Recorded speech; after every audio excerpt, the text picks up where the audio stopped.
ओम शांति। 15 जनवरी 2022 बाबा के महावाक्य। मीठे बच्चे, यह दादा है वंडरफुल पोस्ट ऑफिस।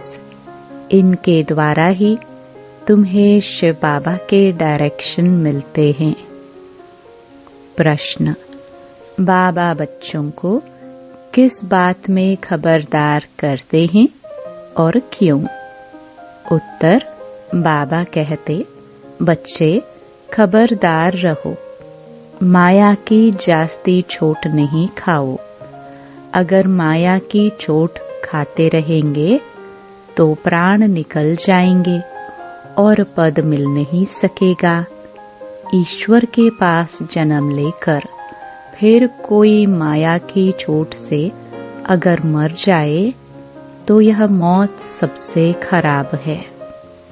जब माया बच्चों से उल्टे काम कराती है तो बाबा को बहुत तरस पड़ता है, इसलिए खबरदार करते रहते हैं। गीत तुम्हारे बुलाने को। ओम शांति। बाप को बुलाने का समय होता ही तब है जबकि मनुष्य मात्र दुखी होते हैं, क्योंकि विकारी बन जाते हैं। दुखी किससे होते हैं, यह भी तमो प्रधान मनुष्य नहीं जानते हैं। दुखी करता है 5 विकारों रूपी रावण। अच्छा, उसका राज्य कब तक चलता है? जरूर दुनिया के अंत तक राज्य चलेगा। अब कहेंगे रावण राज्य है। राम राज्य, रावण राज्य नाम तो मशहूर है। रावण राज्य को भारत में ही जानते हैं। देखने में आता है दुश्मन भी भारत का ही है। भारत को रावण ने ही गिराया है। जब से देवता वाम मार्ग में गए अर्थात विकारी बने हैं। दुनिया यह नहीं जानती भारत जो निर्विकारी था वह विकारी कैसे बना। भारत की ही महिमा है। भारत श्रेष्ठाचारी था, अब पतित है। जब से पतित बनना शुरू किया तब से भगत पुजारी बने हैं। तब से ही भगवान को याद करते आए हैं। यह तो समझाया गया है कि कल्प के संगम युगे युगे बाप आते हैं। कल्प के 4 युग तो हैं, बाकी 5वें संगम युग का किसको भी पता नहीं है। वह तो संगम युग बहुत कह देते हैं। कहते हैं युगे युगे तो कितने संगम हो गए। सतयुग से त्रेता, त्रेता से द्वापर, द्वापर से कलयुग। परंतु बाप कहते हैं कल्प के संगम युगे बाप को आना ही है। इनको कल्याणकारी पुरुषोत्तम युग कहते हैं, जबकि मनुष्य पतित से पावन होते हैं। कलयुग के बाद फिर सतयुग आता है। सतयुग के बाद फिर क्या होता है? त्रेता आता है। सूर्यवंशी लक्ष्मी नारायण का जो राज्य था वह फिर चंद्रवंशी बनते हैं। त्रेता में है राम राज्य, सतयुग में है लक्ष्मी नारायण का राज्य। लक्ष्मी नारायण के बाद राम सीता का राज्य आता है। सतयुग त्रेता जरूर बीच में संगम होगा। फिर उनके बाद इब्राहिम आता है, वह है उस तरफ, उनका यहाँ तैलुक नहीं। द्वापर में फिर बहुत ही होते हैं। इस्लामी, बौद्धि, फिर क्रिश्चियन आदि। क्रिश्चियन धर्म स्थापन हुए 2000 वर्ष हुआ। कोई कोई थोड़ा बहुत हिसाब निकालते हैं। अब संगम के बाद सतयुग में जाना होता है। यह हिस्ट्री ज्योग्राफी बुद्धि में होनी चाहिए। गाया भी जाता है ऊंचे ते ऊंचा भगवान, उनको ही त्वमेव माताश्च पिता कहा जाता है। यह है ऊंचे ते ऊंचे भगवान की महिमा। तुम मात पिता किसको कहते, यह कोई नहीं जानते। आजकल तो कोई भी मूर्ति के आगे जाकर कहते हैं तुम मात पिता। अब मात पिता किसको कहे? क्या लक्ष्मी नारायण को, ब्रह्मा सरस्वती को, शंकर पार्वती को? यह भी जोड़ा दिखाते हैं। तो मात पिता किसको कहना चाहिए? यदि परमात्मा फादर है तो जरूर मदर भी चाहिए। यह जानते नहीं कि माता किसको कहा जाए। इसको गुह्य बातें कहा जाता है। क्रिएटर है तो फिर फीमेल भी चाहिए। महिमा तो एक की करेंगे ना, ऐसे नहीं कभी ब्रह्मा की करेंगे, कभी विष्णु की करेंगे, कभी शंकर की। नहीं, महिमा एक की ही करते हैं। गाते भी हैं कि पतित पावन आवो, जो जरूर अंत में आएंगे। युगे युगे क्यों आएंगे? पतित होते ही हैं अंत में। पतितों को पावन बनाने वाला बाप, उनको जरूर पतित दुनिया में आना पड़े, तब तो आकर पावन बनाएंगे। वहां बैठ थोड़ी बनाएंगे। सतयुग है पावन दुनिया, कलयुग है पतित दुनिया। पुरानी दुनिया को नया बनाना बाप का ही काम है।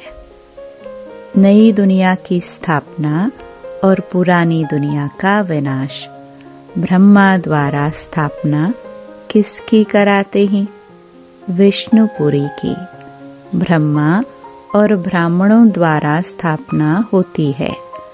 ब्राह्मणों द्वारा यज्ञ रचा जाता है तो ब्राह्मणों को ही जरूर पढ़ाते होंगे। तुम लिखते हो बाबा ब्रह्मा और ब्रह्मा मुख वंशावली ब्राह्मणों को राज्यों की पढ़ाई पढ़ाते हैं। उसमें सरस्वती भी आ गई। यह ब्राह्मणों का कुल वंडरफुल है। भाई बहन कभी शादी कर ना सके। जब कोई आते हैं तो हम उनको परिचय देते हैं कि परमपिता परमात्मा से तुम्हारा क्या संबंध है। पिता तो कहते ही हैं, तो वह हुआ बाप, वह दादा। वर्षा मिलता है उनसे, जो ज्ञान का सागर बेहद का बाप है। देते हैं ब्रह्मा द्वारा। यह ईश्वरीय गोद है। फिर मिलती है दैवी गोद। यह भी समझाना सहज है। 4 युगों का हिसाब भी बरोबर है। पावन से पतित भी बनना है। 16 कला से 14 कला, फिर 12 कला में आना है। तुम्हें पहले पहले सबको बाप का परिचय देना है। बाबा से नया कोई मिले तो कुछ समझ न सके, क्योंकि यह वंडर है। बाप दादा कंबाइंड है। बच्चों को भी घड़ी घड़ी भूल जाता है हम किससे बात करते हैं। बुद्धि में शिव बाबा ही याद आना चाहिए। हम शिव बाबा के पास जाते हैं। तुम इस बाबा को क्यों याद करते हो? शिव बाबा को याद करने से तुम्हारे विकर्म विनाश होंगे। समझो फोटो निकालते हैं तो भी बुद्धि शिव बाबा की तरफ रहे कि यह बाप दादा दोनों है। शिव बाबा है तब तो यह दादा भी है। बाप दादा के साथ फोटो निकालते हैं। शिव बाबा के पास इस दादा द्वारा मिलने आए हैं। यह हो गई पोस्ट ऑफिस। इन द्वारा शिव बाबा के डायरेक्शन लेने हैं। यह बड़ी वंडरफुल बात है। भगवान को आना है तब जब दुनिया पुरानी होती है। द्वापर से लेकर दुनिया पतित होना शुरू होती है। अंत में सारी दुनिया पतित हो जाती है। चित्रों पर समझाना है। सतयुग त्रेता को स्वर्ग पैराडाइज कहा जाता है। नई दुनिया सदैव तो नहीं होगी। दुनिया जब आधी पूरी होती है तो उनको पुरानी कहा जाता है। हर एक चीज की लाइफ आधी पुरानी आधी नई होती है, परंतु इस समय तो शरीर पर भरोसा नहीं है। यह तो आधा कल्प का पूरा हिसाब है। इसमें बदली हो ना सके। समय के पहले कुछ भी बदल नहीं सकता और वस्तुएं तो बीच में टूट फूट सकती हैं, परंतु यह पुरानी दुनिया का विनाश और नई दुनिया की स्थापना आगे पीछे हो नहीं सकती। मकान तो कोई समय टूट सकता है, ठिकाना नहीं है। यह चक्कर तो अनादि अविनाशी है, अपने टाइम पर चलता है। पुरानी दुनिया की पूरी एक्यूरेट लाइफ है। आधा कल्प राम राज्य, आधा कल्प रावण राज्य जास्ती हो नहीं सकता। तुम बच्चों की बुद्धि में अब सारी त्रिलोकी आ गई है। तुम त्रिलोकी के मालिक द्वारा नॉलेज ले रहे हो। तुम्हारा मर्तबा इस समय बहुत ऊंचा है। इस समय तुम त्रिलोकी के नाथ हो, क्योंकि तुम तीनों लोकों के ज्ञान को जानते हो, साक्षात्कार करते हो। मूल वतन, सूक्ष्म वतन, स्थूल वतन बच्चों की बुद्धि में पूरी पहचान है। बाबा त्रिलोकी का नाथ, तीनों लोकों को जानने वाला है। तुमको नॉलेज देते हैं तो हम भी मास्टर त्रिलोकी नाथ ठहरे। जो ज्ञान बाबा में है वह अब तुम्हारे में भी है, नंबरवार पुरुषार्थ अनुसार। फिर सतयुग में तुम विश्व के मालिक बनेंगे। वहां तुमको त्रिलोकी के नाथ नहीं कहेंगे। लक्ष्मी नारायण को त्रिलोकी का ज्ञान नहीं रहता है, सृष्टि चक्र का ज्ञान नहीं रहता है। तुम नॉलेजफुल गॉड के बच्चे हो। उसने पढ़ाकर तुमको आप समान बनाया है। तुम जानते हो हम फिर विष्णुपुरी के मालिक बनेंगे। इस समय जो कुछ पास्ट हो गया है वह नॉलेज भी तुम्हारे पास है। मनुष्यों को हद की हिस्ट्री ज्योग्राफी का मालूम है। तुमको बेहद की हिस्ट्री ज्योग्राफी बुद्धि में है। उन्हों को बाहुबल की लड़ाई का मालूम है। योग बल की लड़ाई का किसको पता भी नहीं है। तुम जानते हो योग बल से हम विश्व के मालिक बनते हैं। सिखलाने वाला है बाप, जो त्रिलोकी का नाथ है। इस समय तुम्हारा मर्तबा बहुत ऊंच है। तुम नॉलेजफुल बाप के बच्चे, मास्टर नॉलेजफुल हो। यह भी तुम जानते हो कि वह ज्ञान का सागर, आनंद का सागर किस प्रकार है। उसको कहते हैं सत चित आनंद स्वरूप। इस समय आनंद को तुम फील करते हो, क्योंकि तुम बहुत दुखी थे। तुम भेंट कर सकते हो सुख और दुख की। वह लक्ष्मी नारायण तो इन बातों को नहीं जानते। वह तो सिर्फ बादशाही करते हैं, वह है उनकी प्रारब्ध। तुम भी जाकर स्वर्ग में राज्य करेंगे, वहाँ बहुत अच्छे महल बनाएंगे, वहाँ चिंता की कोई बात नहीं रहती। यह भी बुद्धि में स्थायी रहना चाहिए, तो खुशी का पारा भी चढ़े। तूफान तो अनेक प्रकार के आएंगे, संपूर्ण तो कोई बना नहीं है। बाप समझाते हैं, तुमको बहुत स्थिरियम बनना होगा। वो लोग अमरनाथ पर जाते हैं, फिर भी उनको उतरना तो जरूर है। तुम जाएंगे बाप के पास, फिर नई दुनिया सतयुग में आएंगे, तब फिर उतरना शुरू होगा। हमारी यह बेहद की यात्रा है। पहले बाबा के पास आराम से रहेंगे, फिर राजधानी में राज्य करेंगे, फिर जन्म बाय जन्म उतरते ही आते हैं। इसको चक्कर कहो या उतराई चढ़ाई कहो, बात एक ही है। नीचे से ऊपर चले जाएंगे, फिर उतरना शुरू होगा। यह सब बातें जो शुरुड़ बुद्धि वाले हैं, वह अच्छी तरह से समझते हैं और समझा भी सकते हैं। यह बाबा भी नहीं जानता था। अगर इनका कोई गुरु होता तो उस गुरु के और भी फॉलोअर्स होते। ऐसे थोड़े ही सिर्फ एक ही फॉलोअर होगा।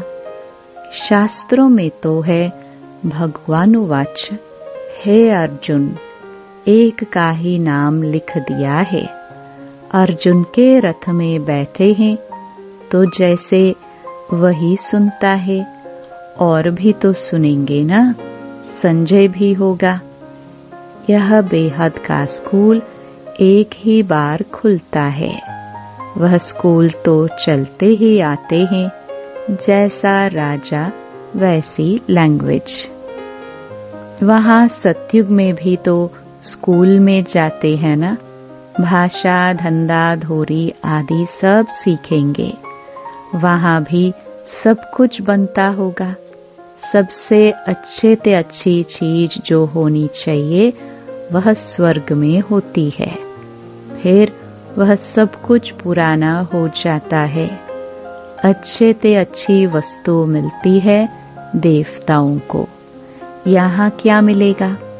महसूस करते हो कि नई दुनिया में सब कुछ नया मिलेगा। यह सब बातें समझकर फिर मनुष्यों को समझानी है।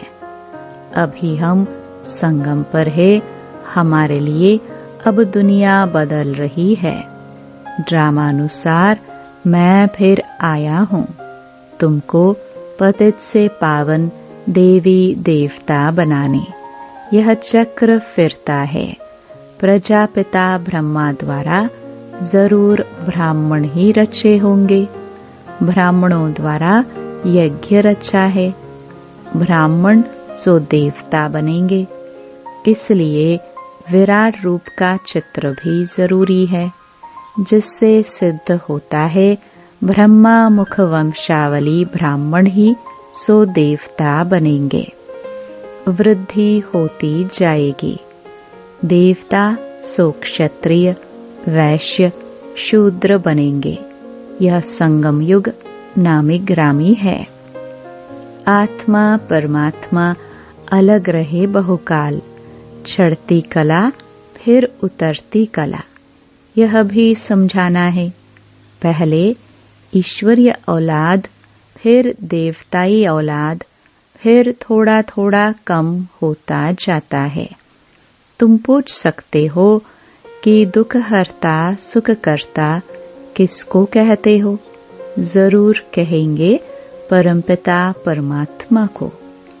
जब दुनिया का दुख मिट जाएगा तो विष्णुपुरी बन जाएगी। ब्राह्मणों के दुख मिट जाते हैं, सुख मिल जाते हैं। यह है सेकंड की बात। लौकिक बाप की गोद से निकल पारलौकिक बाप की गोद में आ गए। यह है खुशी की बात। यह सबसे बड़ा इम्तिहान है। राजाओं का राजा बनते हैं। राजयोग परमपिता परमात्मा के सिवाय कोई सिखला न सके। यह चित्र बहुत अच्छे हैं। ऐसे कौन कहेंगे कि मेरा परमपिता परमात्मा से कोई नाता नहीं है। ऐसे नास्तिक से बात नहीं करनी चाहिए। माया चलते चलते बच्चों से भी कभी कभी उल्टा काम करा देती है। बाबा को तो तरस पड़ता है, फिर समझाते हैं खबरदार रहो, जास्ती छोट नहीं खाओ, नहीं तो पद नहीं पाएंगे। माया तो बहुत जोर से थप्पड़ लगाती है, जो प्राण ही निकल जाते हैं। मर गया फिर जन्मदिन मना नहीं सकेंगे। कहेंगे बच्चा मर गया। ईश्वर के पास जन्म ले फिर मर जाए, यह मौत सबसे खराब है। कोई बात राइट नहीं लगती तो छोड़ दो, संशय पड़ता है तो नहीं देखो। बाबा कहते हैं मन मना भव, मुझे याद करो और स्वदर्शन चक्र फिराओ। अच्छा, मीठे मीठे सिखिलदे बच्चों प्रति माता पिता बाप दादा का याद प्यार और गुड मॉर्निंग। रूहानी बाप की रूहानी बच्चों को नमस्ते। धारणा के लिए मुख्य सार। पहला, बाप समान मास्टर नॉलेजफुल बनना है। ज्ञान का सिमरण कर अपार खुशी में रहना है। आनंद का अनुभव करना है। दूसरा, अनेक प्रकार के तूफानों में रहते स्वयं को स्थिरियम बनाना है। माया की चोट से बचने के लिए बहुत बहुत खबरदार रहना है। वरदान, दिव्य गुणों रूपी प्रभु प्रसाद खाने और खिलाने वाले संगम युगी फरिश्ता सो देवता भव। दिव्य गुण सबसे श्रेष्ठ प्रभु प्रसाद है। इस प्रसाद को खूब बांटो। जैसे एक दो में स्नेह की निशानी स्थूल टोली खिलाते हो, ऐसे ये गुणों की टोली खिलाओ। जिस आत्मा को जिस शक्ति की आवश्यकता है, उसे अपनी मनसा अर्थात शुद्ध वृत्ति वाइब्रेशन द्वारा शक्तियों का दान दो और कर्म द्वारा गुणमूर्त बन गुण धारण करने में सहयोग दो।